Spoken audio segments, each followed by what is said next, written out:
What's up, everybody? Welcome to Hive Mind Hobbies. This is our second deployment video. We're about to deploy a very cool invasion fleet list that we took from our Army List review show over on Wednesday Night Warhammer. I'll be linking that in the description below if you want to check out where this list was pulled. It's a very cool invasion fleet list. Quick Clips 2012, I believe, submitted this list. We did some tweaks to it, but here's the invasion fleet list that we have here. It's pretty standard with a couple of spicy picks, one of them being the Norn, we will absolutely talk about. But first, let's go through the characters. We have a Hive Tyrant, and this Hive Tyrant is actually going to be with the Lash Whip Bone Sword and the extra Scything Talons, not with the Bone Sword and Venom Cannon. I just think that the Hive Tyrant activating near the end of the game with some real melee punch is definitely worth getting rid of any range potential. I haven't had great success with the Venom Cannon off of it, and I think that the melee being able to kill some extra Space Marines is definitely worth that. Then we have a Neuro Tyrant. It's because Invasion Fleet really cares about Synapse. It's going to allow for our Tyrannifexes to always be in Synapse if we need them to, as well as our Exocrines.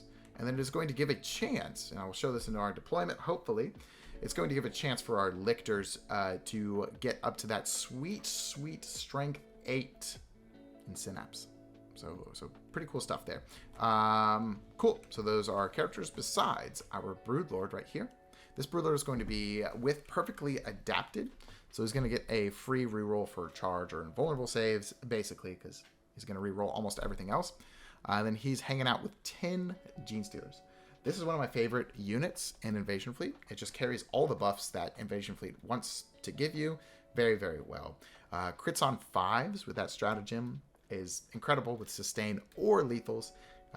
Really, you can't go wrong with some Invasion Fleet Genestealers. I really love them. So those are our 3 characters that we have in this list. Moving on to our battle line. We have 1 squad of Hormagaunts, followed by 1 squad of Gargoyles. Now this list is heavily leaning on the beef. So we actually don't have quite enough points for 2 squads of Gargoyles. I generally, when I'm starting Invasion Fleet, I probably want to do 2 Gargoyle squads and then kind of take it from there. However, that's not what we're simulating today, which is perfectly fine. I think a squad of Hormagaunts and a squad of Gargoyles can do the same amount of work. You're just going to have to be a little bit more careful with how you activate with them. I have a Biovore, so I'm playing Tyranids. If you're playing Tyranids right now, you run a Biovore. They're just very good. They do their job incredibly, and there isn't a unit quite like it anywhere else in any other faction, so we might as well take advantage of it. Then I have 2 Exocrines, just for some good firepower. I have a Norn Emissary. We're just going to talk in great length about this Norn Emissary. Then I have a Malceptor to help that Norn Emissary. And then 2 Tyrannifexes with Rupture Cannons. Don't let their Acid Sprays fool you. They're 2 Rupture Cannons for sure. Then, I forget if I mentioned them, 2 Lictors. And here is the full list. Boom. Right there. Now, when I'm making a list and when I'm about to play a game, I always try to have at least 1 or 2 units that I think for sure are going to go into strategic reserves or deep strike. And that's just so that the entire expanse of the battlefield is open up to me, and I'm able to activate from all angles that I want to. You know, if I think my opponent's going this way, and then all of a sudden the deployment gets a little bit strange, and then all of a sudden I need assets this way, then I'm going to at least have 1 or 2 units still in strategic reserves to come in later on in the game and make sure that that other flank is also covered. So when I'm thinking about this list, I am definitely going to, for sure, put 1 Exocrine in strat reserves. Boom. And then 1 squad of Gargoyles are going to go into a deep strike.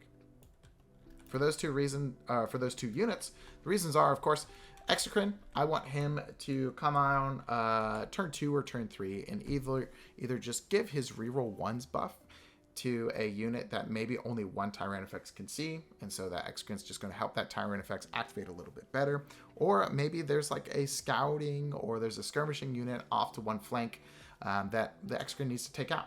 Maybe he's trying to shoot some scouts off an objective or something like that. And it's going to be pretty good to have that unit just in my back pocket to make sure that that happens. In addition, the Gargoyles in Deep Strike, they're very good at deep striking and shooting and scooting onto an objectives. If you haven't seen that trick before, it's super sweet. You deep strike 9 inches away. If your opponent hasn't put a model directly on the puck of the objective, then your gargoyles will be able to shoot at that unit and scoot 6 inches and most likely take it off an objective. And then you really haven't sent too many resources in to deny your opponent from primary. It's definitely a super, super cool idea and a fun thing to do, and your opponents love it as well. For deployment today, all of these deployment missions, we are going to be just treating them as take and hold, because I honestly don't think that deployment changes too much, regardless of the mission, except for maybe Purge the Foe, and I'm forgetting the one where you go on an objective and do actions to score points. I forget what that is. Moving on. Tell me in the comments below which mission I'm talking about, where you oh, it's Terraform. Terraform, you might deploy a little bit differently. But anyways, I have chosen terrain layout 6. I just think it's a good terrain layout, but it also provides some challenges for deployment if you see this line right here. And even more challenge of deployment, we have chosen to go search and destroy.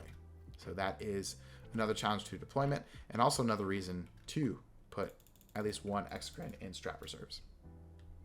Cool. So let's say we have won the roll-off here, and we get a chance to put our infiltrators down first to screen out my opponent's infiltrators.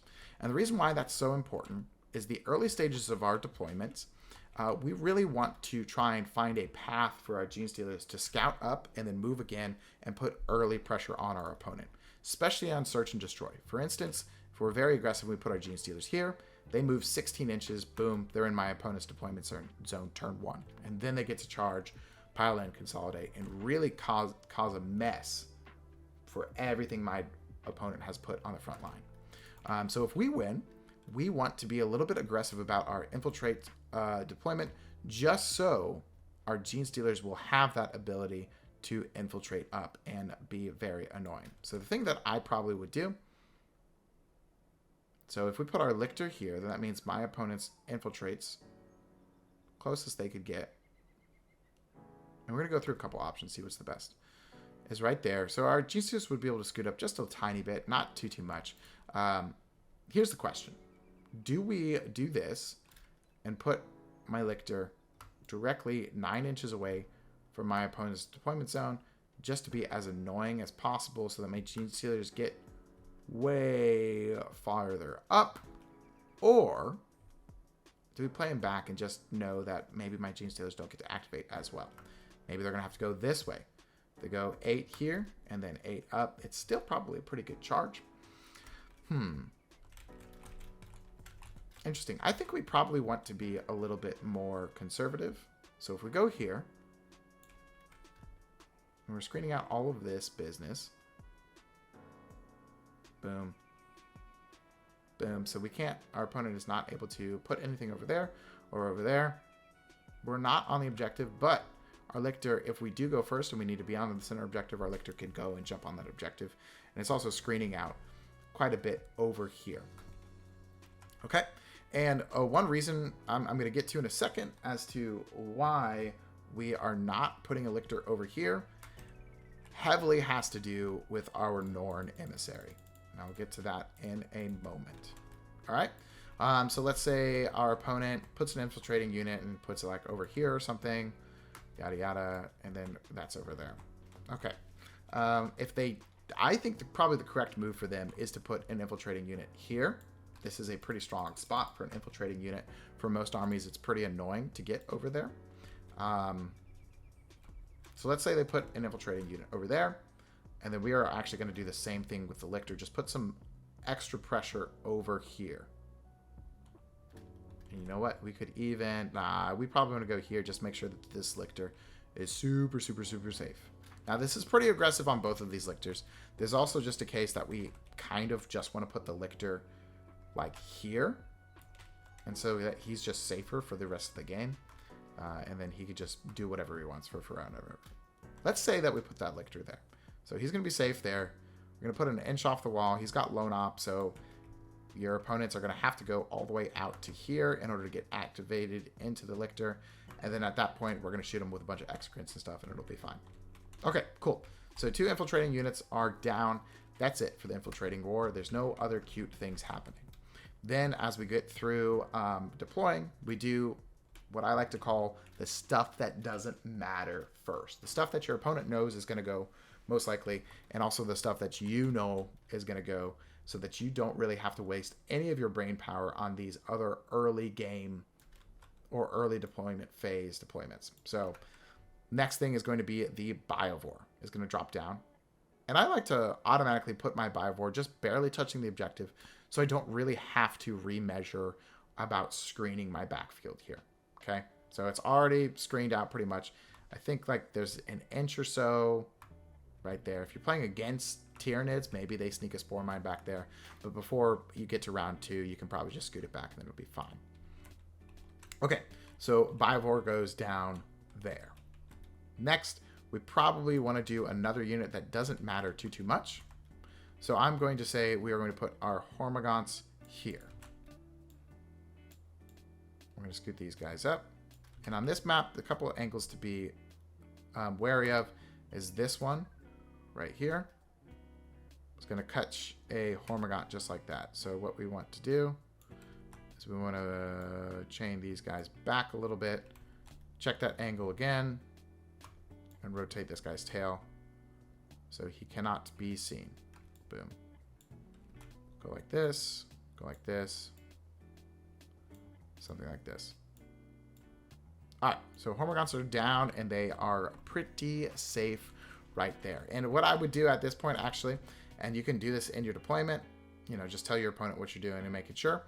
Before I say, okay, Hormagaunts are for sure going there, I'm going to measure, make sure there's an exocrine-sized gap right here, just to make sure that they can fit there. Now, that doesn't mean you absolutely have to put your exocrine there. That's just you measuring and making sure that your exocrine can fit there. And I think he can fit there perfectly. Hormagaunts are still cutting that angle, so they can't be seen, and your exocrine are going to be safe there. Now, in your next deployment, you could either just put your exocrine there and say, boom, you're done. Bob's your uncle. And that's actually something that I might do there because, let's be honest, you are going to put your exocrine there because it's a great angle for it. And it's a great angle because if you move the exocrine up 8, it is fully within the terrain. So it's going to give you 2 things. It's going to give you cover all of the time from anything shooting at it, and it's also going to give you quite a bit of angles. Now watch this. So its gun sticks out, so that means this exocrine can shoot all the way down there. It can shoot into some things inside this ruin, and it can also activate all the way across the map here. It's a very, very good spot for your exocrine to be. So we're going to put him there and understand that when it comes to our first turn, if my opponent has given me good things for an exocrine to shoot at, I have the ability for my exocrine to do so. Boom, right there. Okay, now, again, you're going to want to pre-measure and agree with your opponent first about this, but not necessarily 1000% lock this in. The rest of your deployment is dependent on where your Norn emissary can fit and go. Now, with this specific terrain, there's generally a spot right around here-ish that you can drop your Norn and be relatively safe. Okay, there might be a thing where if your opponent goes directly here and gets maybe a line on it, rotate it a bunch, have a conversation with your opponent, but there should be a spot right around here where it is very, very difficult for your opponent to get a line on the Norn emissary. And you want your Norn emissary to go there.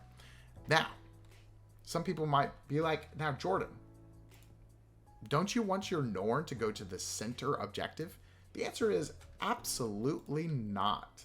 In my opinion, when you play Norn emissaries, you want your Norn to go to the expansion objective every single time. And that's going to do a couple of things. You're just going to get this primary for the rest of the game. Honestly, if you just put your Norn on this expansion objective, is your opponent going to send 15 OC and a bunch of bodies over here to take it off the objective? Probably not. And if they do, then your Norn gets to eat all of them. That is also the other reason why we don't really care too much if your opponent puts an infiltrator in this spot right here. There's not a whole lot of infiltrating units that a Norn is going to be afraid of, right? So if your opponent puts something right here, just off of that, let's see, I'm just going to borrow my own Neurotyrant. Okay, check it out. If they put this infiltrating unit right here, okay, my Norn is here. He's going to move up 10.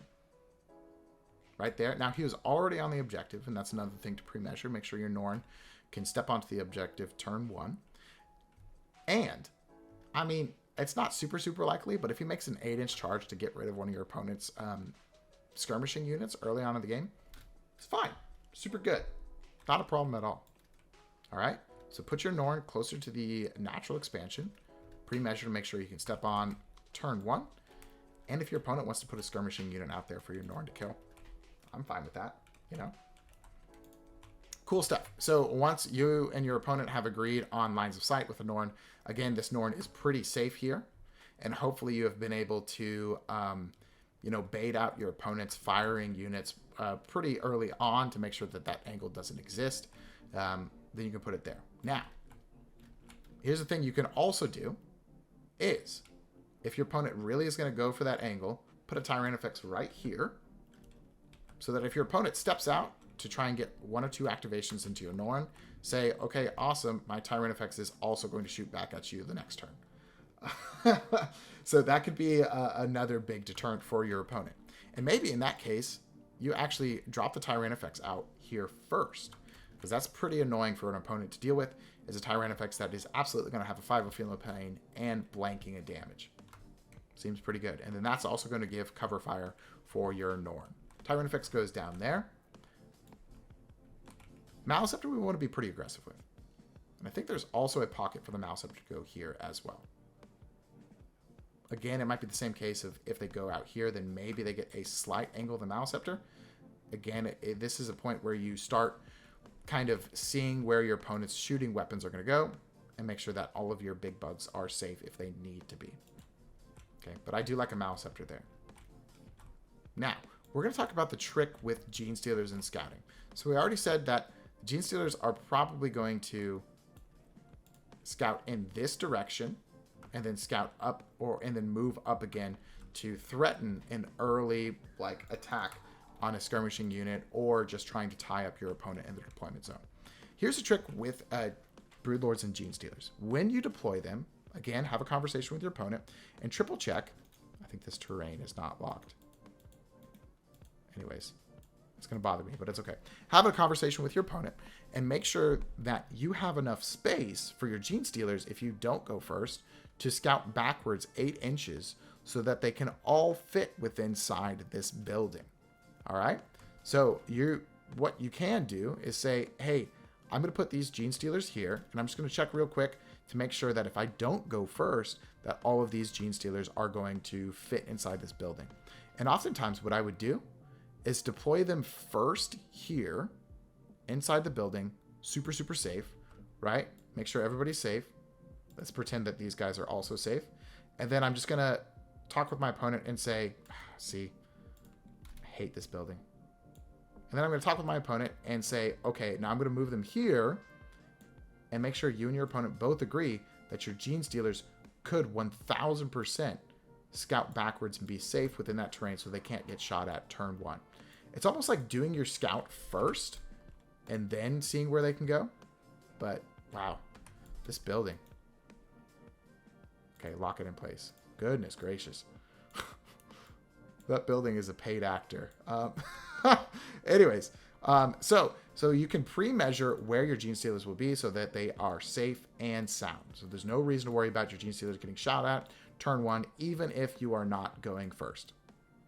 Neat little trick. Okay, next, more things that we don't necessarily care too much about, but we are kind of getting to that point. We want to make sure that our Neurotyrant can... Maybe we care about the Neurotyrant giving Synapse to these 2 lictors. Boom. But we could probably put, not the Neurolictor, the Neurotyrant. Maybe here, but I think that's where our Hive Tyrant's going to go. So at this point, it might seem weird, but we're going to have to choose one or the other lictor to give the Synapse to. And I'm actually probably just going to put my Neurotyrant here. This is a nice pocket for it to be in. It's going to give Synapse to that Lictor. And then this Lictor, you know, rest in peace if we don't go first. But if we don't go first and they come out and try and get the Lictor, then we're going to have Genestealers that are going to be able to activate into it. We have an X-Screen that's going to be able to step up. We also have Hormagaunts that are going to be able to step up. So our first turn is probably like giving Synapse to Hormagaunts and giving Synapse to the Lictor. Seems fine. Seems good. Next up, something extremely important is the Hive Tyrant. And this is another thing that we honestly probably could have measured before when we were measuring those Hormagaunts. We also want to make sure that our Hive Tyrant is in a really safe spot. So if he's on the train there, how bad is it? Boop. I think he's actually pretty safe there.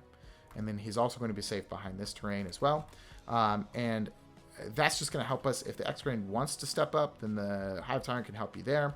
Hormagaunts can move into this building, and the Hive Tyrant can also move around here to help the Maleceptor with advance and shoot. So I like that Hive Tyrant there.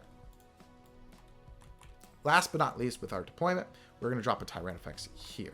Now, we know that we're going to be covered from this angle because of both of these terrain templates. The only angle we need to be worried about is this right here. And if we move the Tyrannofex back enough, I think we are good. And honestly, we can even move the Tyrannofex forward up to this point. Again, establish with your opponent your lines of sight and where things can be seen before you solidify your deployment, just so that you and your opponent both have kind of an understanding of what units can do what during the first turn. Okay, cool. So that is our deployment. All right. We've got a Lictor here helping out our Genestealers. We've got Hormagaunts here, staging to take an objective or something. Maleceptor to threaten the center. Norn Emissary is just going to live on this objective for forever. And then Tyrannofex is going to give cover fire for our Norn Emissary if our opponent really wants to overextend and activate into it. One more thing to check is both of these monsters within 12 inches of the Hive Tyrant. Yes, they are. That means we can free strat the 5-0 Feel No Pain turn 1 if we don't go first. Cool. That is our deployment. Sweet. So let's see what we get. We're gonna assume that we go first because it's a little bit difficult to simulate. Otherwise, maybe next time I'll set up another army over here and just see what happens if we're playing against a specific army. Okay, so we go first. Let's see which secondaries we draw, and we're going to simulate first turn of activations. We get Cleanse and Area Denial. Sweet. Okay, so that's actually pretty good for us. There's a couple things that we want to do. First off, I'm not really interested in putting too many units or really any units on that center objective. All right. Let's say that there is something over here, a skirmishing unit that my Genestealers and Broodlord do want to go after. Okay, so first they're going to scout 8 like that, and then they're going to move an additional 8, and we probably, unless there's something like really juicy right there, there's a good chance that we actually want to stay behind this template, just so if there's any scary Overwatch, my Genestealers and Broodlord will not be able to get at, right? Then these Genestealers are just going to move up. I'm kind of going to do this a little bit haphazardly, especially because we don't know what our opponents put there, so on and so forth. Now, there is a chance, even if we do go first, if our opponent has not put anything out that we really want our Genestealers to activate into, there's a chance that we actually just scout the Genestealers back behind cover, behind this L, and we just say they're hanging out there, you know, and we just keep our Genestealers for another day. But let's say in this case, we're moving up. Now, what else do we want to do? Everything else kind of want to stays the same. I would say our Hormagaunts probably want to move a little bit safer in this terrain. They can be up against the wall because you're going to have your Genestealers covering. You're not too worried about people charging you turn 1 with the Hormagaunts. If you're playing against Orcs or something, this would be a chance for you to advance and screen out the center, etc., etc. So Hormagaunts are moved there. Question is, do you want to put your Norn Emissary on the point, or are you wanting to just save that for later on? Let's say we do want to put the Norn Emissary on the point, and we're just going to go like this. Boom, and we're going to make sure he's pivoted. or she, whichever your Norn emissary is, you know. So the tail is completely behind that L, so your Norn is also always going to get cover. Neat trick with the tails. Now, if there's something that your Norn can see and shoot, go for it, you know. Otherwise, your Norn is on cleansing duty, honestly. All right? It's not a bad idea. If your opponent has an Infiltrator on this objective already, then you probably want to maybe move your Lictor here instead in order to cleanse on that objective. But odds are your opponent probably did not put anything on that objective because they're smart. But at this point, that also means that you could just put your Lictor over here and be perfectly behind that L of a wall and cleanse. So your Lictor is going to be able to cleanse there. Genestealers are putting pressure on whatever is over here, right? It'd be very annoying, and your Lictor is going to be on that objective. We're going to have this Maleceptor scoot up just a little bit and do a little Tokyo Drift. Make sure we're right there. So that next turn, he can maybe advance and activate into the center. And while I'm thinking about that, Hive Tyrant is definitely going to move up here to be in a little bit of safer angle, and then also allow for this Exocrine or this Tyrannifex to advance if needed. I will probably advance this Neurotyrant to get further up the field. So he's going to move 11. Choo!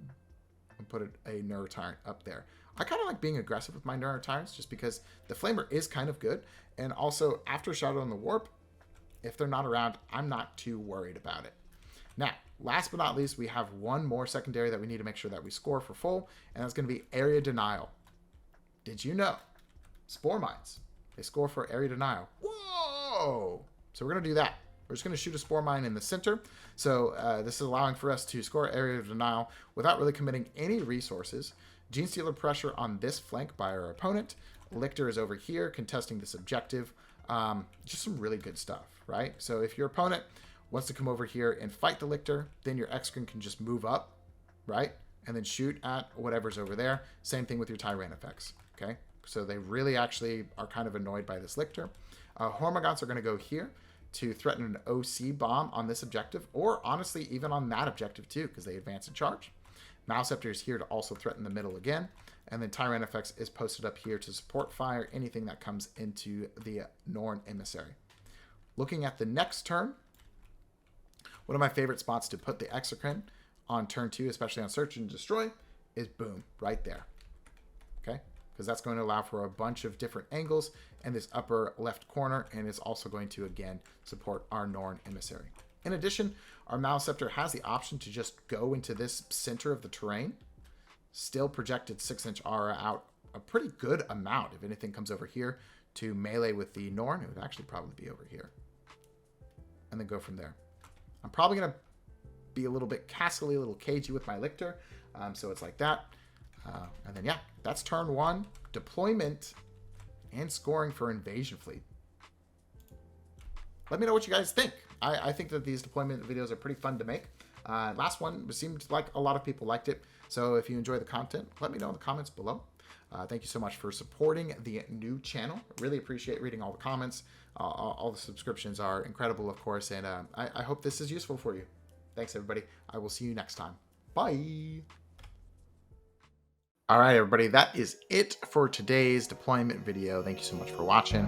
I hope you like this kind of content. I really like putting it out. Let me know in the comments below if you want to see more of this or if you want something different. Thanks again for watching. Have a great day.